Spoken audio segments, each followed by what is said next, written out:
But today, here in this community college devoted to opening minds and creating a great understanding of the world in which we live, I want to address something that I am hearing about from Americans all over our country.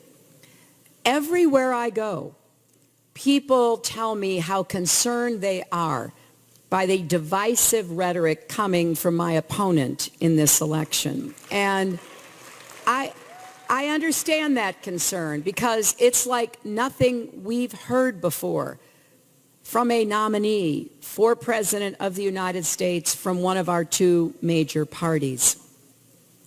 From the start, Donald Trump has built his campaign on prejudice and paranoia. He is taking hate groups mainstream and helping a radical fringe take over the Republican Party. His disregard for the values that make our country great is profoundly dangerous. In just this past week, under the guise of outreach to African Americans, Trump has stood up in front of largely white audiences and described black communities in such insulting and ignorant terms. Poverty, rejection, horrible education, no housing, no homes, no ownership, crime at levels nobody has seen. Right now, he said, you can walk down the street and get shot. Those are his words. But when I hear them, I think to myself, how sad. Donald Trump misses so much. He doesn't see the success of black leaders in every field, the vibrancy of black-owned businesses, the strength of the black church. He doesn't see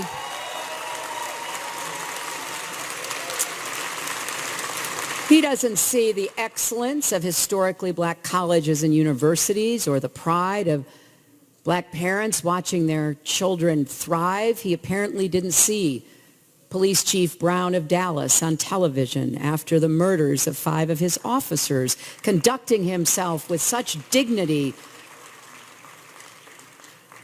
He certainly doesn't have any solutions to take on the reality of systemic racism and create more equity and opportunity in communities of color and for every American. It really does take a lot of nerve to ask people he's ignored and mistreated for decades, what do you have to lose? Because the answer is everything.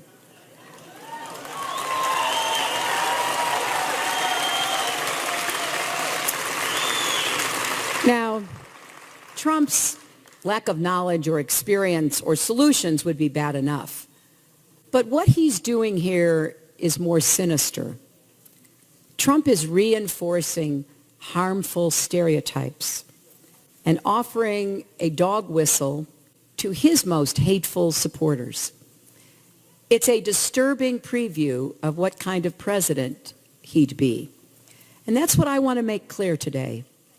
A man with a long history of racial discrimination who traffics in dark conspiracy theories drawn from the pages of supermarket tabloids and the far dark reaches of the internet should never run our government or command our military.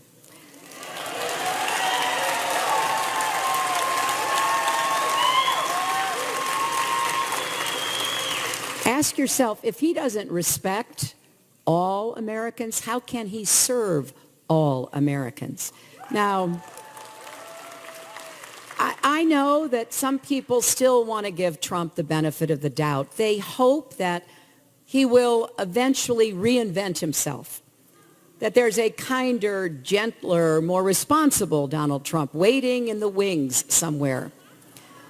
Because after all, it is hard to believe anyone, let alone a nominee for president, could really believe all the things he says. But here's the hard truth. There is no other Donald Trump. This is it. And Maya Angelou, a great American whom I admired very much, she once said, when someone shows you who they are, believe them the first time.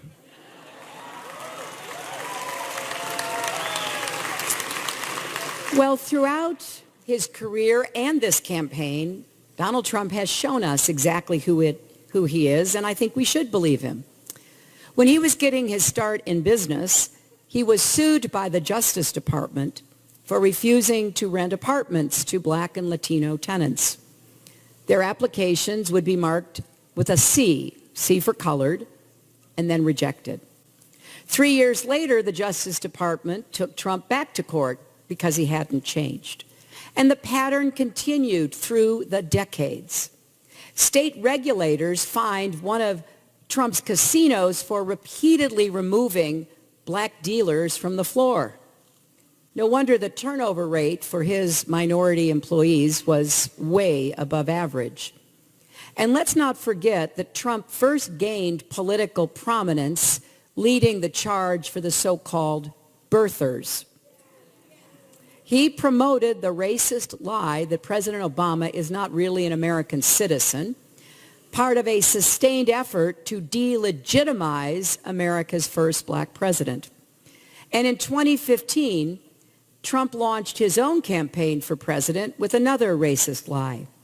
He described Mexican immigrants as rapists and criminals, and he accused the Mexican government of actively sending them across the border. None of that is true. And oh, by the way,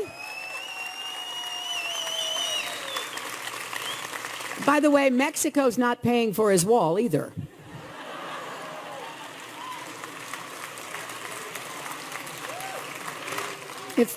If he ever tries to get it built, the American taxpayer will pay for it.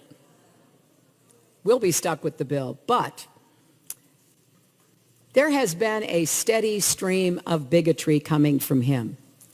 I think we all remember when Trump said a distinguished federal judge born in Indiana could not be trusted to do his job because, quote, he's a Mexican. Think about that. The man who today is the standard bearer of the Republican Party said a federal judge who, by the way, had a distinguished record as a U.S. attorney, had to go in hiding because Mexican drug gangs were after him, who has Mexican heritage, but just like me, was born in this country, is somehow incapable solely because of his heritage. Even the Republican Speaker of the House of Representatives, Paul Ryan, described that, and I quote, as the textbook definition of a racist comment. And to this day, Trump has never apologized to Judge Curiel. But for Trump, that is just par for the course. This is someone who retweets white supremacists online, like the user who goes by the name White Genocide TM. Trump took this fringe bigot with a few dozen followers and spread his message to 11 million people. His campaign famously posted an anti-Semitic image, a Star of David, imposed over a sea of dollar bills that first appeared on white supremacist websites. The Trump campaign has also selected a prominent white nationalist leader as a delegate in California, and they only dropped him under pressure. When asked in a nationally televised interview whether he would disavow the support of David Duke, a former grand wizard of the Ku Klux Klan, Trump wouldn't do it. And only later, again, under mounting pressure, did he backtrack. And when Trump was asked about anti-Semitic slurs and death threats coming from his supporters, he refused to condemn them. Through it all, he has continued pushing discredited conspiracy theories with racist undertones. You remember he said that thousands of American Muslims in New Jersey cheered the 9/11 attacks. They didn't. He suggested that Senator Ted Cruz's father was involved in the Kennedy assassination.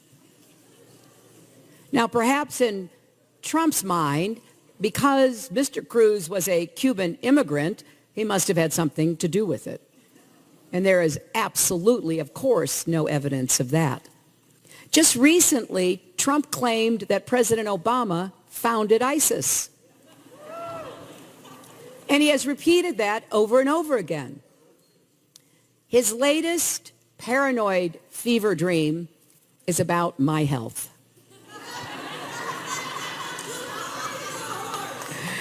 And all I can say is, Donald, dream on.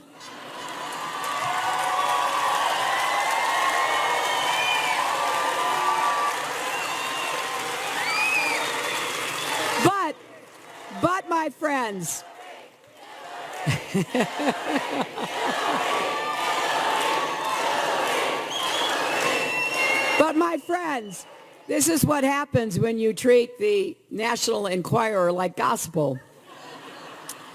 They said in October I'd be dead in 6 months. It's also what happens when you listen to the radio host Alex Jones, who claims that 9/11 and the Oklahoma City bombings were inside jobs. He even said, and this really just is so disgusting, he even said the victims of the Sandy Hook massacre were child actors and no one was actually killed there. I don't know what happens in somebody's mind or how dark their heart must be to say things like that. But Trump doesn't challenge these lies. He actually went on Jones's show and said, "Your reputation is amazing. I will not let you down." This from the man who wants to be president of the United States. You know, I've stood by President Obama's side as he made the toughest decisions a commander-in-chief has to make. In times of crisis, our country depends on steady leadership, clear thinking, calm judgment, because one wrong move can mean the difference between life and death. I know we have veterans here, and I know we have families, mothers and spouses and children of people currently serving. The last thing we need in the Situation Room is a loose cannon who can't tell the difference or doesn't care to between fact and fiction, and who buys so easily into racially tinged rumors.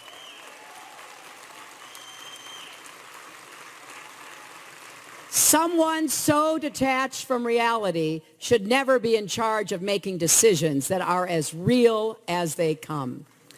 And that is yet another reason why Donald Trump is simply temperamentally unfit to be president of the United States. Now, I hear and I read some people who are saying, well, that his bluster and his bigotry is just overheated campaign rhetoric. An outrageous person saying outrageous things for attention. But look at his policies. The ones that Trump has proposed, they would put prejudice into practice.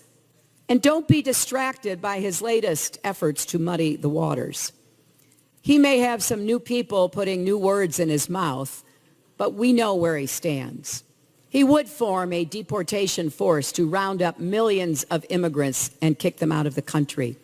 He'd abolish the bedrock constitutional principle that says if you're born in the United States, you're an American citizen.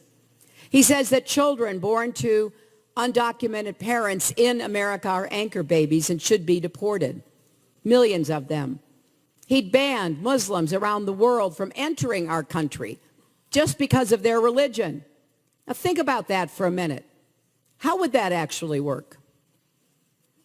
So people landing in U.S. airports would line up to get their passports stamped, just like they do now. But in Trump's America, when they step up to the counter, the immigration officer would ask every single person, "What is your religion?" And then what? What if someone says, "I'm a Christian," but the agent doesn't believe him? Do they have to prove it? How would they do that? Really, ever since the Pilgrims landed on Plymouth Rock, America has distinguished itself as a haven for people fleeing religious persecution, believing in religious freedom and religious liberty.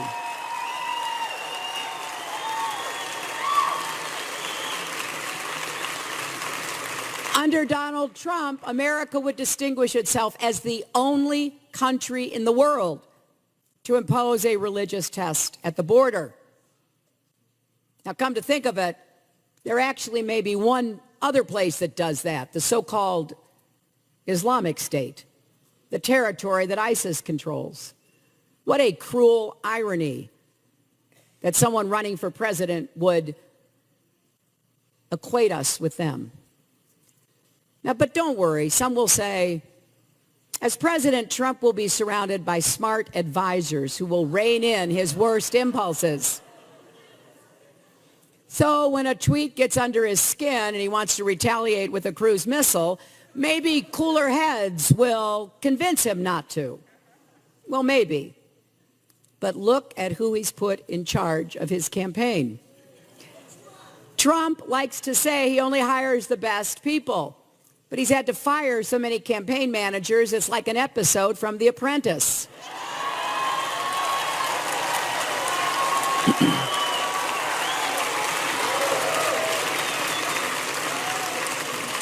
And the latest shakeup was designed to, quote, let Trump be Trump. So to do that, he hired Stephen Bannon, the head of a right-wing website called Breitbart.com, as the campaign CEO. Now, to give you a flavor of his work, here are a few headlines they've published. And I'm not making this up. Birth control makes women unattractive and crazy. Would you rather your child had feminism or cancer? Gabby Giffords, the gun control movement's human shield.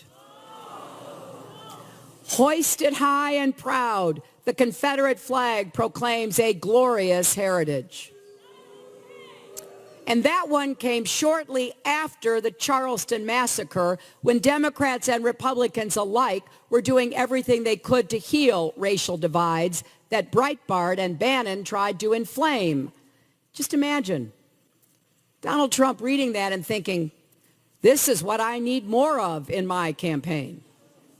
Now, Bannon has nasty things to say about pretty much everyone.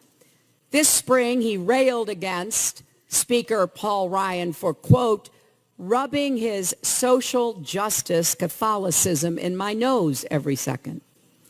No wonder he's gone to work for Trump, the only presidential candidate ever to get into a public feud with the Pope. It's truly hard to believe, but according to the Southern Poverty Law Center, which tracks hate groups, Breitbart embraces ideas on the extremist fringe of the conservative right. This is not conservatism as we have known it. This is not republicanism as we have known it. These are racist ideas, race-baiting ideas, anti-Muslim, anti-immigrant, anti-women, all key tenets making up the emerging racist ideology known as the alt-right. Now, alt-right is short for alternative right. The Wall Street Journal describes it as a loose but organized movement, mostly online, that rejects mainstream conservatism, promotes nationalism, and views immigration and multiculturalism as threats to white identity. So the de facto merger between Breitbart and the Trump campaign represents a landmark achievement for this group, a fringe element that has effectively taken over the Republican Party. And this is part of a broader story, the rising tide of hardline right-wing nationalism around the world. Just yesterday, one of Britain's most prominent right-wing leaders, a man named Nigel Farage, who stoked anti-immigrant sentiments to win the referendum to have Britain leave the European Union, campaigned with Donald Trump in Mississippi. Farage has called for a bar on the children of legal immigrants from public schools and health services, has said women are, and I quote, worth less than men, and supports scrapping laws that prevent employers from discriminating based on race. That's who Donald Trump wants by his side when he is addressing an audience of American voters. And the grand godfather of this global brand of extreme nationalism is Russian President Vladimir Putin. And in fact, Farage regularly appears on Russian propaganda programs. Now he's standing on the same stage as the Republican nominee. Trump himself heaps praise on Putin and embraces pro-Russian policies. He talks casually of abandoning our NATO allies, recognizing Russia's annexation of Crimea, giving the Kremlin a free hand in Eastern Europe. American presidents from Truman to Reagan to Bush and Clinton to Obama have rejected the kind of approach Trump is taking on Russia, and we should too. Now, all of this adds up to something we have never seen before. Now, of course, there's always been a paranoid fringe in our politics, a lot of it arising from racial resentment, but it's never had the nominee of a major party stoking it, encouraging it, and giving it a national megaphone until now. On David Duke's radio show the other day, the mood was jubilant.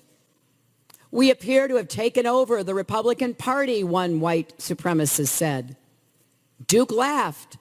No, there's still more work to do, he replied. So no one should have any illusions about what's really going on here. The names may have changed. Racists now call themselves racialists. White supremacists now call themselves white nationalists. The paranoid fringe now calls itself alt-right. But the hate burns just as bright. And now Trump is trying to rebrand himself as well. But don't be fooled.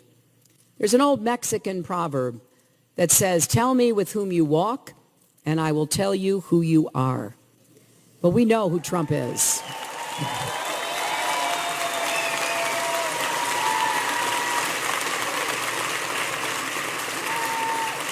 A few words on a teleprompter won't change that. He says he wants to make America great again, but more and more it seems as though his real message seems to be make America hate again. And this isn't just about one election. It's about who we are as a nation. It's about the kind of example we want to set for our children and our grandchildren. Next time you see Trump on TV, think about all the children listening across America. You know, kids hear a lot more than we think. Parents and teachers are already worrying about what they call the Trump effect. They report that bullying and harassment are on the rise in our schools, especially targeting students of color, Muslims, and immigrants. At a recent high school basketball game in Indiana, white students held up Trump signs and taunted Latino players on the opposing team with chants of build the wall and speak English. After a similar incident in Iowa, one frustrated school principal said, they see it in a presidential campaign, and now it's okay for everyone to say this. We wouldn't tolerate this kind of behavior before, and we wouldn't tolerate in our homes, and we should not stand for it from a presidential candidate.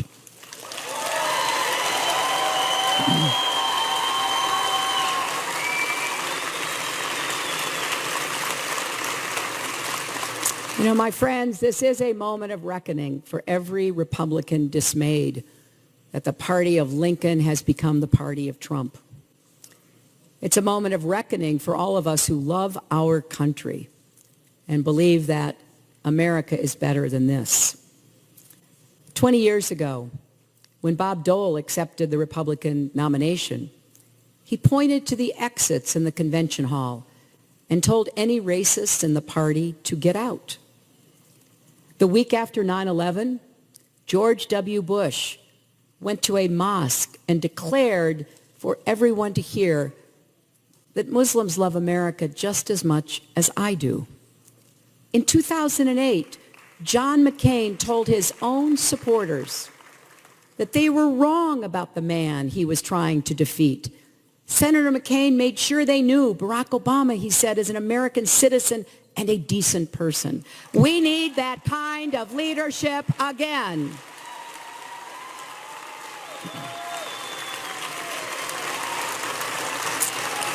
We can have our disagreements, and believe me, I understand that. I think that's healthy. We need good debates, but we need to do it in a respectful way, not finger-pointing and blaming and stirring up this bigotry and prejudice. Every day, more Americans are standing up and saying, enough is enough, including a lot of Republicans, and I am honored to have their support in this campaign.